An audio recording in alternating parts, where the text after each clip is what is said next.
नमस्कार दोस्तों, ज्योतिष, हस्तरेखा एवं वास्तु विशेषज्ञ आचार्य पंडित गिरीश बारोलिया के चैनल में आपका स्वागत है।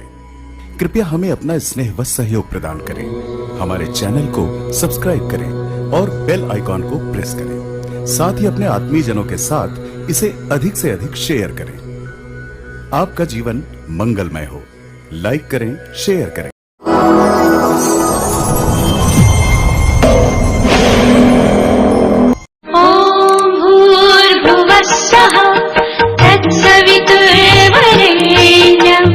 भर्गो देवस्य धीमहि धियो यो नः प्रचोदयात्। इसके लिए गायत्री मंत्र सर्वश्रेष्ठ मंत्र माना गया है।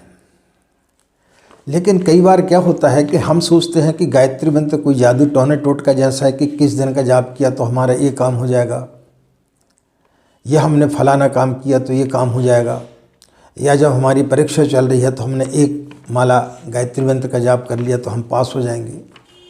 इन सब चीज़ों के लिए ये मंत्र नहीं होता है। गायत्री मंत्र व्यक्ति के व्यक्तित्व को ऊंचा उठाता है, उसके अंदर के कसाय कल्मशों को दूर करता है, उसके प्रारब्ध के में किए हुए पाप कर्मों को नष्ट करता है, और वर्तमान समय में जो व्यक्ति पाप कर्म करते जाता है उनको नष्ट करता है, और व्यक्ति की बुद्धि को सन्मार्ग की ओर ले जाता है। तो अपने आत्मोत्थान के लिए व्यक्ति को गायत्री मंत्र की साधना करना चाहिए। अपने आत्मा को पवित्र करने के लिए, अपनी आत्मा को सुदृढ़ बनाने के लिए व्यक्ति को गायत्री मंत्र की साधना करना चाहिए। गायत्री मंत्र की साधना के 3 स्वरूप बताए गए हैं। त्रिकाल संध्या। संध्या का अर्थ क्या होता है पहले ये समझें। संध्या यानी संधि काल। 2 समय यह संधि काल होता है। एक जो है वो प्रातः काल के समय होता है जब अंधेरा समाप्त होता है और उजाला आता है, यानी सूर्य उदय होता है।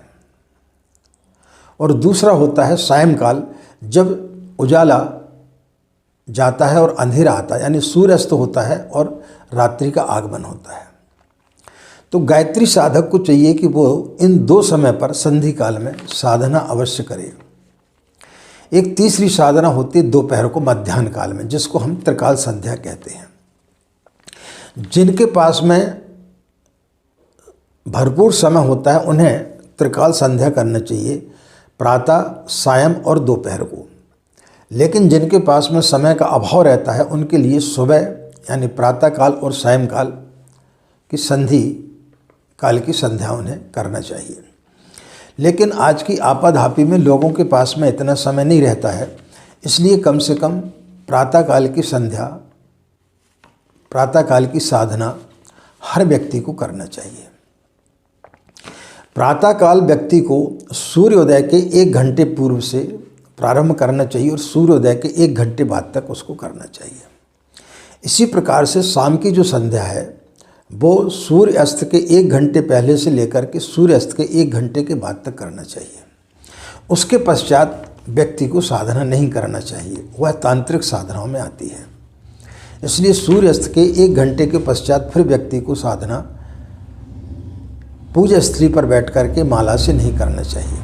अब गायत्री साधना किस प्रकार से की जाए, उसके लिए आपको प्रातःकाल स्नान आदि करने के पश्चात में पूजा स्थली पर बैठना चाहिए। पूजा स्थली पर बैठने के लिए आप कुस्का आसन या कोई चटाई या ऊन का आसन आप बिछा सकते हैं। एकांत स्थान में आपको गायत्री की साधना करना चाहिए। स्वच्छ कपड़े पहनना चाहिए, पालती मार करके बैठना चाहिए सुखासन में। इस प्रकार की आसन में ना बैठे जिसमें कि बैठने में व्यक्ति को तकलीफ हो। माला का जाप करते समय व्यक्ति का मेरुदंड सीधा होना चाहिए, यानी जब आप बैठते हैं तो आपकी कमर जो है वो सीधी होनी चाहिए। आपको पूर्व मुख होकर के बैठना चाहिए। यदि आप घर के किसी एकांत कोने में यदि आप साधना कर रहे हैं तो आपका प्रातःकाल आपका मुंह जो है वो पूर्व दिशा की ओर होना चाहिए और सायंकाल पश्चिम दिशा की ओर होना चाहिए। लेकिन यदि आपकी पूजा स्थली पर बैठ कर के आप करते तो फिर जिस प्रकार की साधना आप करते हैं सुबह वैसी आपको शाम को करना चाहिए, उसमें फिर दिशा परिवर्तन आपको नहीं करना चाहिए। माला में आपको जो है चंदन या तुलसी की माला से जाप करना चाहिए। रुद्राक्ष की माला से या अन्य किसी चीज़ से बनी हुई माला से गायत्री मंत्र का जाप आपको नहीं करना चाहिए। माला का जाप करते समय यदि लोगों का ज़्यादा आवागमन रहता तो उसको गोमुख के अंदर या कपड़े से ढक करके आपको माला से जाप करना चाहिए। लेकिन यदि आप एकांत में बैठे हैं जहाँ किसी का आवागमन नहीं है तो आप खुले में भी माला रख सकते हैं। माला का जाप करते समय जो ऊपर जिसको हम सुमेरु बोलते हैं उसका उल्लंघन नहीं करना चाहिए। जैसी माला समाप्त होती है उसको इस प्रकार से पलटा करके और फिर वहीं से उसी दिशा से फिर से उसको चालू कर देना चाहिए। यदि आपके पास माला उपलब्ध ना हो तो अपने हाथ के पोर से भी आप गिनती करके आप माला का जाप कर सकते हैं। नित्य कम से कम व्यक्ति को 3 माला का जाप जरूर करना चाहिए।